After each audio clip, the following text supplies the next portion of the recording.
What's up, guys? Olin here with MMAnomaly, another episode for you. This episode is going to be basically going over UFC Columbus, which happened yesterday, assuming you're tuning in on the day that this comes out, which is Sunday. Anyways, jumping right into the card, I'm just going to do a quick run through of it. It was not nearly as exciting of a card, in my opinion, as like UFC London, especially not for casual fans or, people who, in my opinion, like haven't trained and or don't really enjoy the chess matches of MMA. I say that because on UFC London, we had, I think, all but 2 of the fights end up being finishes. Whereas it was the polar opposite for UFC Columbus, right? We ended up having, I think, all but 2 fights end up going to decision. So basically, I mean, it was a very fun card. I enjoyed it. I actually went back and rewatched it this morning. And that being said, we'll go ahead and start. I'm not going to go through every fight. I am going to go through each fight that I personally enjoyed the most overall on the card. So we'll go ahead and start closer to the bottom and move our way up. Starting at the bottom, we had up-and-comer Manon Fiorot. And I really hope that I didn't butcher her name. She, as always, very impressive. I think she could definitely work on her stand-up game a little bit. But as far as her Brazilian Jiu-Jitsu and her wrestling game goes, I think she's definitely someone to watch out for. She's going to be an up-and-coming name, and I do see her rising up the rankings in her weight class respectively quick. All right, up next, we had Chris Gutierrez going up against Dana Batgirl.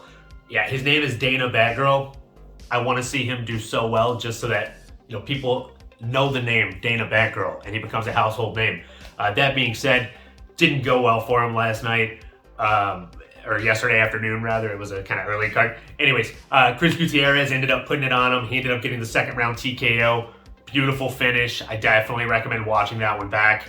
And I look forward to seeing who they end up putting both of these guys up against next, because they're both exciting fighters to watch, in my opinion. Up next, we had Vyacheslav Borshev versus Mark Diakese.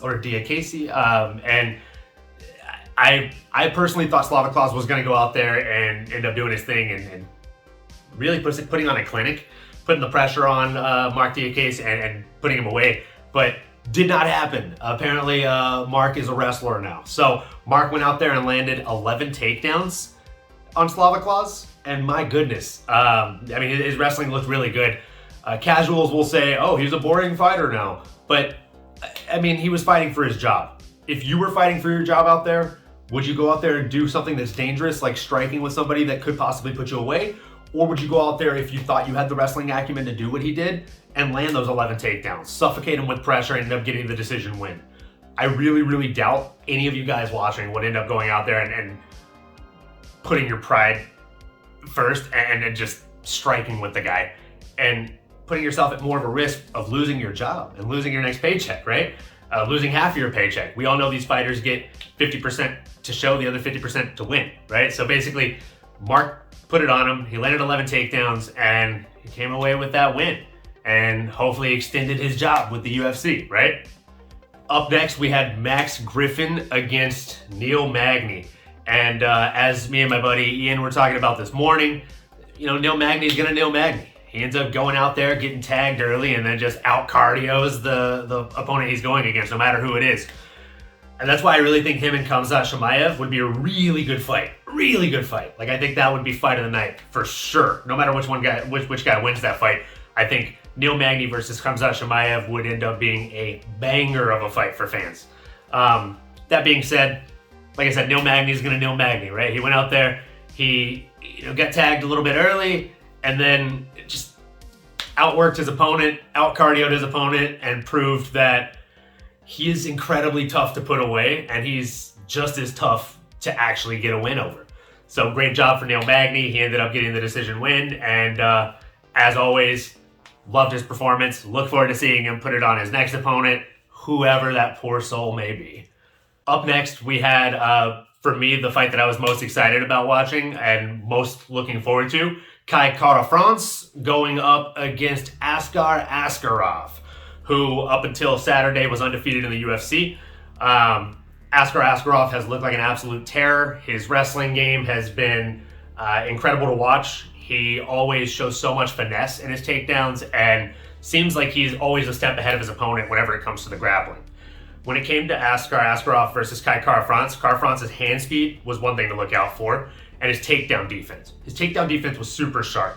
Obviously, the first round was not the best thing in the world for him, because if you watched the fight, you saw that Askaroff ended up getting his back and literally just sticking to it like glue. He got the body triangle just wrapped around him, was on him while he was standing up, kept fighting his arms around him, trying to get the rear naked choke while standing, or rather while Kai was standing. And I mean, Kai literally carried the whole of his body weight for I think at least 2.5, maybe 3 minutes of round one, just carrying him around the cage. And he survived that round. And then, when Ascar got off of him when the round ended, apparently when it cut to commercial, Ascar pushed him. And I mean, that's a sign of, in my opinion, that's not being like, oh, I whipped your ass, I'm gonna shove you. No, it's kind of like frustration, because I think he really wanted to put him away when he was wrapped around him that whole round, right? By all rights, anybody else, he probably would have put him away in that first round.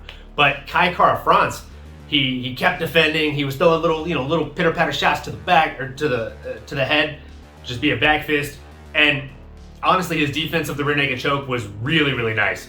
When it came to the second round, he came out like a man on a mission. He was on fire. He was landing uppercuts, he was landing straights, and he looked so fast on the feet. And then from there on, the takedown defense was there. Like I said, when Ascar would shoot, he would sprawl. Or he would make him pay whenever he'd shoot as well. Like he'd land uppercuts, he'd get out of range. He made him miss and he made him pay. And when it came down to the third round, obviously both guys came in kind of how Kai came in the second round, right? Like, okay, it's 1-1. Whoever wins this round wins the fight. And I really did think that I read people online saying that it was a robbery. I highly disagree with that. I think you should go back and watch that, maybe mute the commentary, because I did feel like the commentary was slightly biased in favor of Askaroff. I think Carr Franz did everything he needed to do to win that fight. I think the takedown defense was there. I think he put out more work. And I think MMAnomaly said it best. I'm going to misquote him here, but he said something to the tune of, if one fighter points to the center of the octagon and says, let's go, and the other guy immediately shoots for a takedown after that, the guy that pointed to the center of the octagon should win that round 10-8. Let me know what you think in the comments below. I 100% agree with that, right? Like, one guy's there to fight, the other guy's not, right? I mean, I get that Ascar's a wrestler, but there's 10 seconds left. What are you going to do with the takedown? It's down to this. Go for it. Show us you want it. Like, as soon as he shot for that takedown, the entirety of the crowd was booing in Columbus.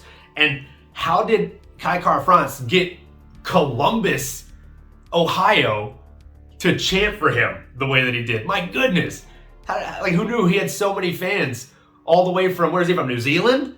All the way over in Columbus, Ohio. So good for you, Carr Franz. Absolutely incredible performance. Your stock only rises, and I think the next thing for you is a title shot. Realistically, just wait for the title shot. You can wait now. Like, you don't have to just take the next fight. You've earned the title shot. Now, that last fight is the one that I was most looking forward to going into the fight card. However, fight of the night, in my opinion, is either that one or the next one we're going to talk about, which is Brown versus Barberena. My goodness. Matt, the immortal Brown, again, just proves he is immortal, right? Brian Barberena was nailing him with big shots. He was throwing overhands, nasty straights, nasty combinations, hitting him to the body really hard, and he couldn't put Matt away. Matt was cut up really bad. I think the cut actually happened in the first round when they were on the ground exchanging some blows. And again, great wrestling match, great grappling match, even better stand-up match. These guys were throwing hands and feet and elbows. They were both just trying to take each other's head off out there. And I think that was a fight for the fans, right? Any fan, whether they've watched 1,000 fights or they've watched no fights, they can watch that fight and be like, oh, this is a lot of fun. This is a really fun fight. So highly recommend that if you haven't watched that fight yet, go watch that fight now, please. I will try and throw a couple clips of the fights up in this video. If you don't see the clips in the background, I apologize. It's because I tried to upload it and I got one of those copyright things, but we will see.